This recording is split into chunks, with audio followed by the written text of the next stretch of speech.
What if the biggest thing holding you back isn't your lack of talent, discipline, or opportunity, but a small, invisible habit you repeat every single day without noticing? And what if fixing it would quietly change everything about your future? Part 1. The lie about big change. Let me tell you something that might sound uncomfortable at first. Most people don't fail because they're lazy. They fail because they're trying to change too much at once. And the real tragedy? They don't even realize it. We've been conditioned to believe that transformation has to be dramatic. That if your life isn't flipped upside down in 30 days, you're doing something wrong. So we wait for motivation to strike. We wait for January. We wait for the perfect plan. And when we finally try, we go all in. New routine, new diet, new mindset, new identity, overnight. And then, quietly, we burn out. I know that cycle because I lived in it. I tried to rebuild my entire life in a single weekend more times than I can count. I downloaded the apps, bought the journals, watched the productivity gurus. I'd wake up fired up, ready to dominate the day. And for a week, maybe two, I felt unstoppable. Then reality showed up. Fatigue showed up. Life showed up. And the system collapsed. Every time it collapsed, I told myself the same story. I just need more discipline. But that wasn't true. I didn't need more intensity. I needed less. What finally changed everything for me wasn't a breakthrough moment. It wasn't some dramatic turning point. It was a quiet realization that almost felt too simple to matter. Big change doesn't come from big moves. It comes from small moves repeated long enough to become invisible. That's the part no one warns you about. Real transformation is silent. There's no applause, no fireworks, no viral moment. You just keep doing something small every day. And at first, nothing seems different. Then one day, you react differently to stress. You don't procrastinate the same way. You don't spiral the same way. And you realize something shifted. Not your schedule. Not your goals. Your identity. That's when it hit me. I wasn't trying to improve my life anymore.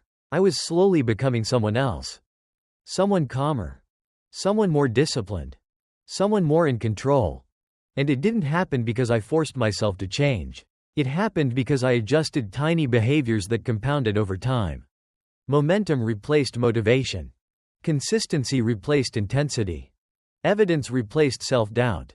Welcome to Times for Growth, where time is gold. And today, I'm going to show you exactly how small, almost laughably simple habits can quietly rebuild your life from the inside out.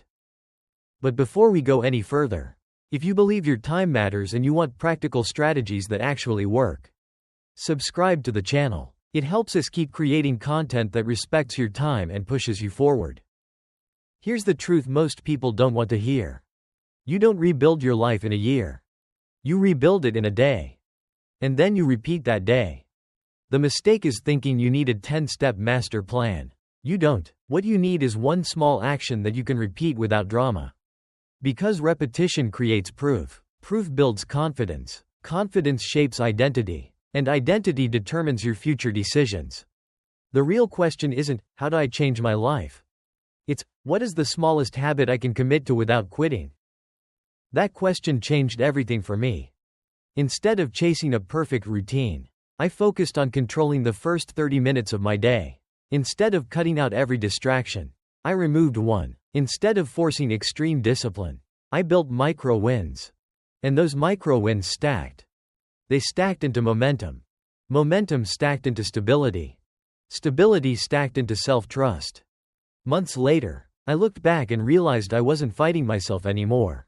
I wasn't negotiating with my alarms. I wasn't drowning in unfinished tasks. I wasn't living in constant mental noise. I wasn't the same person. And that's what this entire journey is about. Not productivity, not hustle, not perfection. Identity. Because once your identity shifts, discipline becomes natural, focus becomes easier, growth becomes inevitable. Now I want to leave you with a simple question, and I want you to answer it honestly in the comments. When you think about changing your life, which feels more true right now? A. I keep trying big changes and burning out. B. I've underestimated the power of small daily habits. Comment A or B below. I'm reading every response. In the next part, we're going to start where all transformation actually begins, your morning. Part 2, Control your mornings. Control your mind. If identity is shaped quietly, then the first place it reveals itself is in the way you begin your day. Most people don't lose their days in the afternoon. They lose them in the first 30 minutes. Not because something catastrophic happens, but because they start in reaction mode. The alarm goes off, the phone lights up, notifications rush in, and before their feet even touch the floor, their mind belongs to the world. Habit number 1 is simple. Wake up 30 minutes earlier than you normally would.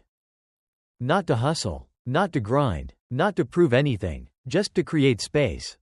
30 minutes is not about productivity, it's about psychological ownership. When you wake up slightly earlier, you interrupt the autopilot pattern. You're no longer racing the clock. You're stepping into the day on your terms. That small margin changes your nervous system. Instead of urgency, there is breathing room. Instead of reacting, you are choosing. That sense of choice is powerful. It sets a tone, and tone determines trajectory. Habit number 2. Drink a glass of water immediately. Before coffee, before your phone, before anything else. During sleep, your body dehydrates. Your brain wakes up slightly foggy. Water restores circulation, improves alertness, and sends a subtle but important signal. I take care of myself first. It's not about hydration alone. It's about priority. When the first action of your day is self-respect, your identity begins aligning with someone who values their well-being. Habit number 3. Make your bed. This one sounds almost cliché, but it's foundational. Making your bed is not about cleanliness, it's about closure. You close the chapter of sleep with a completed action. You've already finished something before 7 a.m. That completion matters. Your brain records it as evidence of capability. Order in your environment reduces friction in your thoughts. A tidy surface creates mental clarity. You're not searching for control, you're reinforcing it. Habit number 4. Plan your day the night before. Clarity is an energy saver. When you wake up without a plan, your brain begins negotiating. What should I do first? What's most important? What can wait? That decision-making drains focus before you've even begun. But when you've already outlined 3 key priorities the night before, you eliminate that friction. You wake up and execute. You don't waste momentum figuring out direction. You already know it. This habit isn't about rigid scheduling. It's about reducing cognitive load. When your mind isn't cluttered with uncertainty, it can invest its energy into action. Habit number 5. Write 1 sentence of gratitude each morning. Not a paragraph, not a full journal, 1 sentence. Gratitude is a training mechanism. Your brain is wired to scan for threats and problems. That bias kept humans alive. But in modern life, it often creates unnecessary anxiety. Writing 1 thing you're grateful for shifts your mental lens. Even slightly, it reminds you that stability exists. That opportunity exists. That progress exists. Over time, this practice rewires attention. You begin noticing what's working, not just what's missing. Habit number 6. Read 10 pages a day. 10 pages is manageable. It removes excuses. In less than an hour, you absorb new ideas, new frameworks, new language. Every book you read compresses years of someone else's experience into your morning. Reading expands perspective. Perspective reduces impulsive thinking, and reduced impulsivity improves decision-making. You're not just consuming words, you're shaping thought patterns. Habit number 7. Meditate for 5 minutes. Not to empty your mind. That's unrealistic. The goal is awareness. 5 minutes of stillness allows you to observe your thoughts instead of becoming them. You notice the anxiety instead of being controlled by it.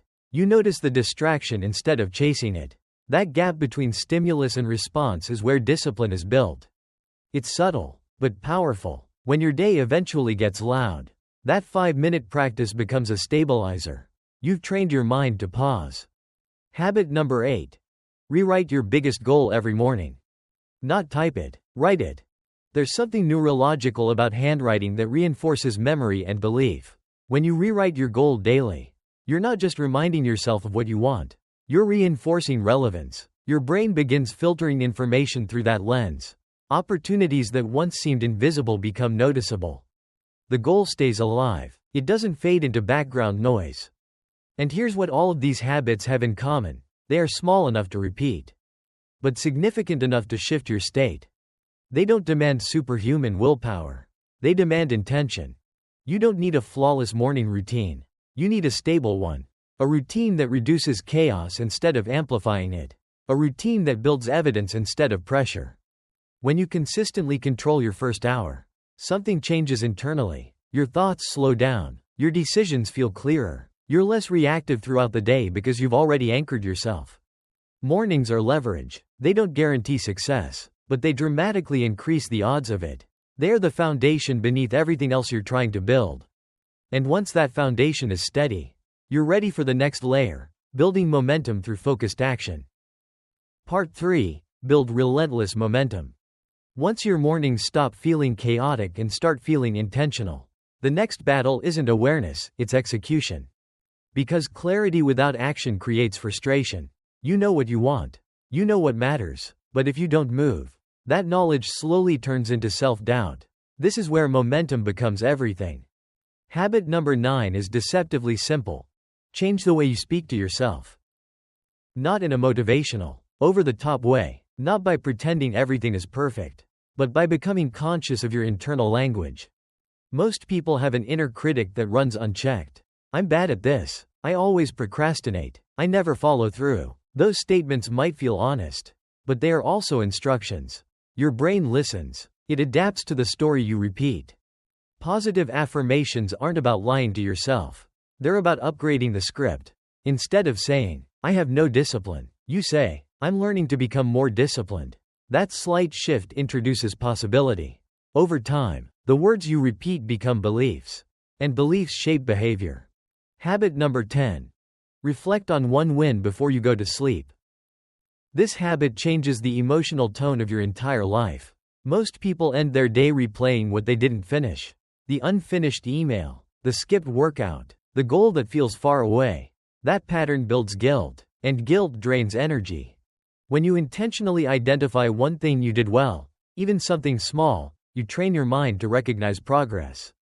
Progress builds confidence. Confidence fuels action. You stop feeling behind, and you start feeling capable. Momentum isn't just physical movement. It's emotional reinforcement. Habit number 11. Use the 2-minute rule. If something takes less than 2 minutes, do it immediately.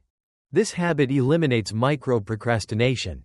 It prevents the buildup of small tasks that quietly create stress in the background. Every time you postpone a simple action, you leave an open mental loop. Enough open loops create overwhelm. Completing small tasks instantly sends a message: I handle things. I don't delay them. That identity shift matters more than the task itself. Habit number 12. Set 3 micro goals every morning. Not 10. Not an endless to-do list. Just 3. When goals are vague or excessive, they paralyze you. But when they're specific and achievable, they activate you. 3 completed goals create a psychological win. That win creates momentum for tomorrow. Finishing builds trust, and self-trust is one of the most underrated forces in personal growth. When you trust yourself to follow through, anxiety decreases. You're no longer negotiating with your own promises. Habit number 13. Use timed focus blocks. 25 minutes of deep work. 5 minutes of rest. The human brain isn't designed for endless concentration. It thrives in cycles. By structuring your work into short, focused intervals, you reduce resistance. You're not committing to hours. You're committing to one block. That feels manageable. Manageable actions get started, and starting is often the hardest part. Over time, those blocks accumulate. A task you've avoided for weeks suddenly becomes progress across a few focused sessions. Productivity stops feeling like pressure and starts feeling like rhythm. Habit number 14. Remove one digital distraction each week. Not everything, just one. Maybe it's disabling social media notifications. Maybe it's deleting an app you check compulsively. Maybe it's turning off autoplay on video platforms. The point isn't perfection, it's intentional reduction. Distraction isn't just a time problem, it's a focus problem. Every notification fragments attention. Fragmented attention weakens output. When you reduce inputs, you increase depth. And depth is rare. Habit number 15. Declutter one thing every day. A drawer, a folder, your desktop, your inbox. Physical and digital clutter creates subtle stress. You might not consciously notice it, but your brain does. It registers disorder as unfinished business. Clearing one small area per day restores a sense of control. You don't need a complete life reset. You need consistent micro-restoration. Habit number 16. Stretch for 2 minutes every hour. Momentum isn't sustainable if your body feels drained. Sitting for hours compresses posture, reduces circulation, and lowers energy. A short stretch restores oxygen flow. It refreshes your nervous system. It's not about fitness, it's about maintenance. Habit number 17. Stand up for 10 minutes every hour. This is a simple interruption pattern. When you stand, you change physiology. When physiology changes, focus improves. Energy rises slightly. That small rise prevents the afternoon crash that leads to scrolling, snacking, or procrastinating. Momentum is fragile. It requires maintenance. And here's what most people misunderstand about productivity. It's not about doing more. It's about reducing friction. Every habit in this section removes friction. The 2-minute rule removes mental buildup. 3 micro goals remove overwhelm. Timed blocks remove resistance to starting. Eliminating distractions removes fragmentation. Decluttering removes visual stress. Stretching and standing remove physical fatigue. When friction decreases, action becomes natural. You stop forcing yourself. You start flowing. This is where something subtle begins to shift. You no longer describe yourself as someone who tries to be productive. You become someone who executes consistently. That identity shift doesn't happen in a single breakthrough moment. It happens when your days feel smoother. When starting tasks feels easier. When finishing feels normal. Momentum compounds just like habits do. One focused block leads to completed tasks. Completed tasks reduce anxiety. Reduced anxiety increases clarity. Clarity improves decisions. Better decisions improve results. And suddenly, the gap between who you are and who you want to be starts closing. But here's the warning. Productivity without protection leads to burnout. You can build momentum, but if you don't protect your energy and your mental environment, that momentum eventually collapses. So once action becomes steady, the next step isn't doing more. It's safeguarding what you've built. Part 4. Protect your energy. Protect your identity. But momentum without boundaries eventually turns into exhaustion. And exhaustion quietly erases everything you worked so hard to build. This is the part most people skip. They learn how to wake up earlier. They learn how to focus. They learn how to execute. But they never learn how to protect their energy. And energy is the foundation of identity. Without it, discipline fades, focus weakens, progress slows. Habit number 18. Step outside for at least 10 minutes every day. It sounds almost too simple to matter. But modern life has disconnected us from natural regulation. Artificial light, indoor air, constant screens. Your nervous system rarely gets a reset. Sunlight stabilizes your circadian rhythm.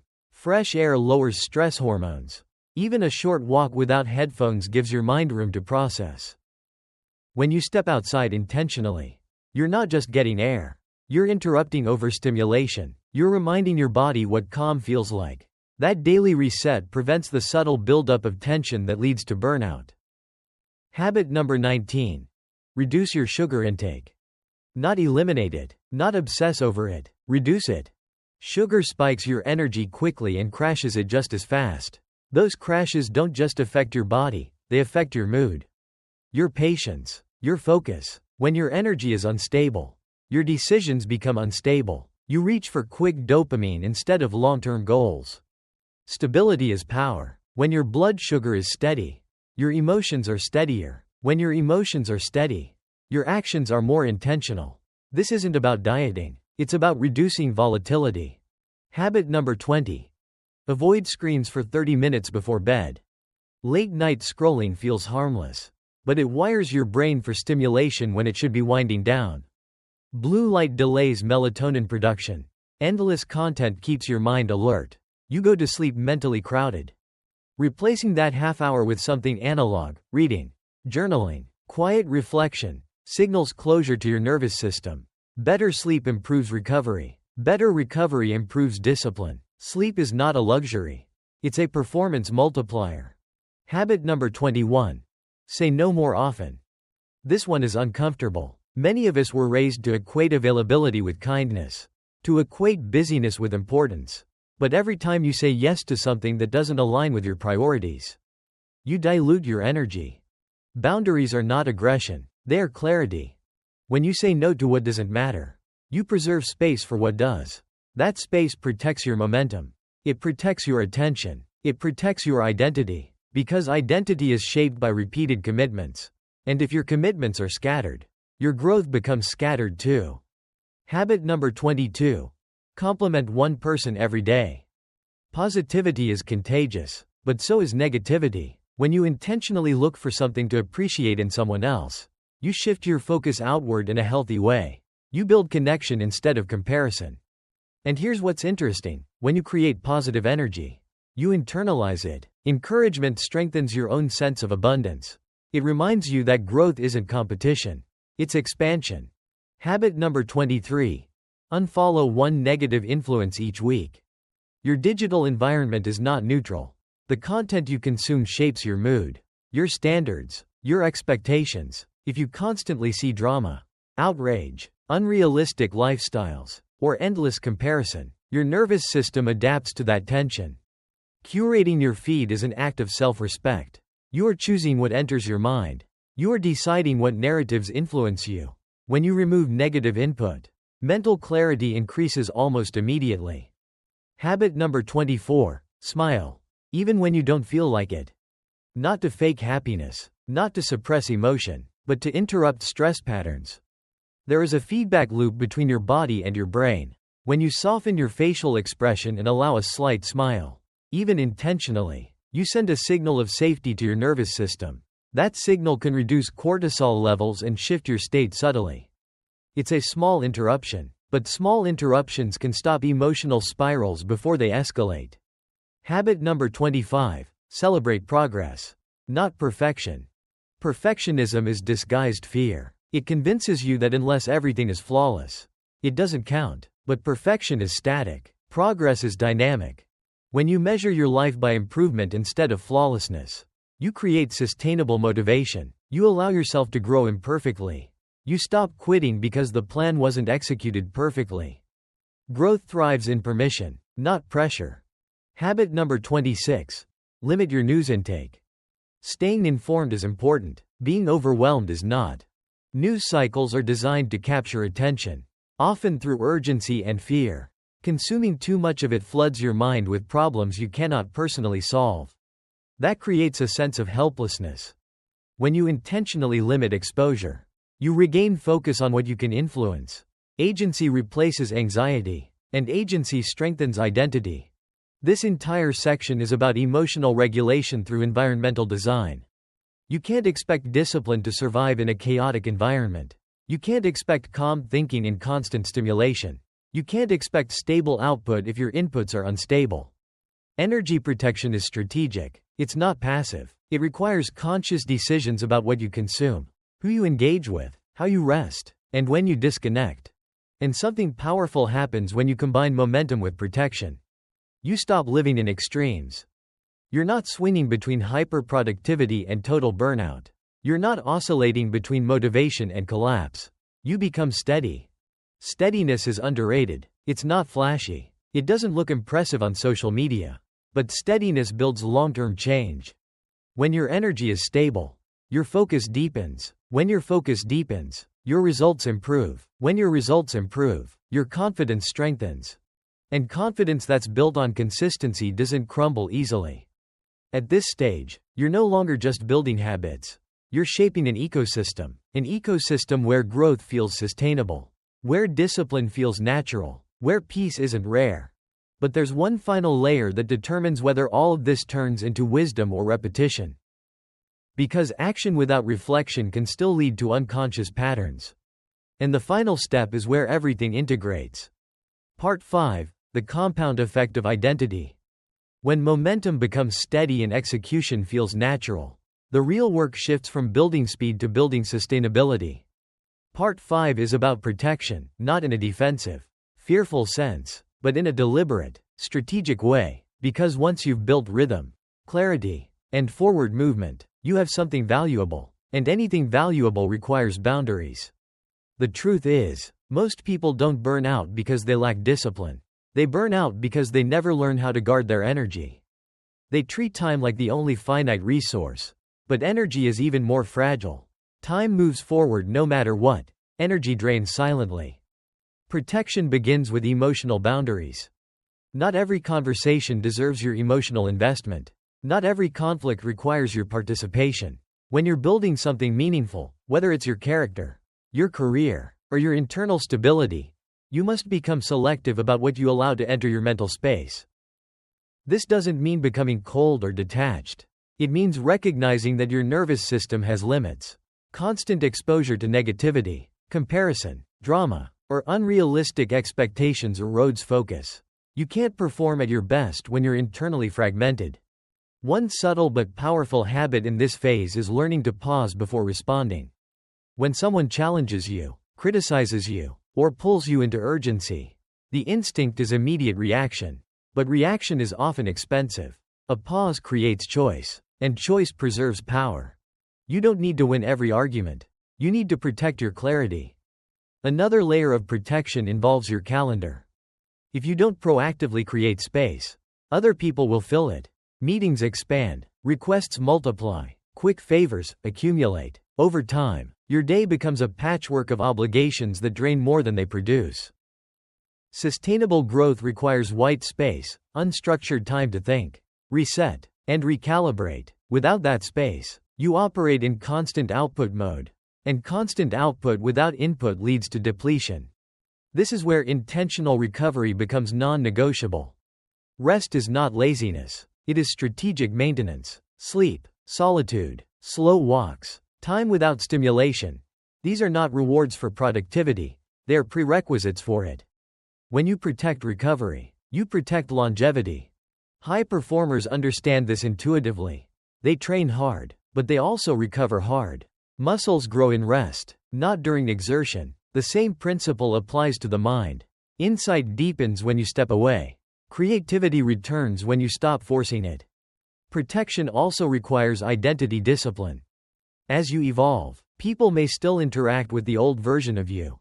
They may expect the same habits, the same availability, the same reactions. If you are not careful, you will shrink back into previous patterns simply because they are familiar to others.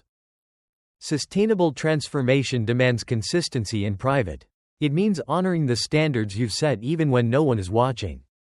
It means saying no when it would be easier to say yes. It means tolerating temporary discomfort in order to preserve long-term integrity. Every time you compromise your values for convenience, you weaken internal trust, and self-trust, once fractured, takes time to rebuild. Another crucial element in this stage is information control. In a world saturated with content, opinions, and constant updates, your attention becomes a battleground. What you consume shapes what you think. What you think shapes how you act. If your inputs are chaotic, your outputs will be inconsistent. This doesn't mean isolating yourself from reality. It means curating it, being intentional about what you read, watch, and listen to, choosing depth over noise, choosing substance over stimulation. Silence becomes a powerful ally here. When you reduce constant input, your own thoughts become clearer. You begin to hear your intuition more distinctly. Decisions feel less reactive and more aligned. That alignment reduces friction in ways that no productivity hack ever could. Protection also includes physical stewardship. Hydration, movement, posture, breathing, these may seem basic, but they directly influence cognitive function and emotional regulation. Chronic fatigue lowers resilience. Poor sleep heightens irritability. Neglected health amplifies stress responses. You cannot separate performance from physiology. When you care for your body, you stabilize your mind, and a stable mind makes consistent progress possible.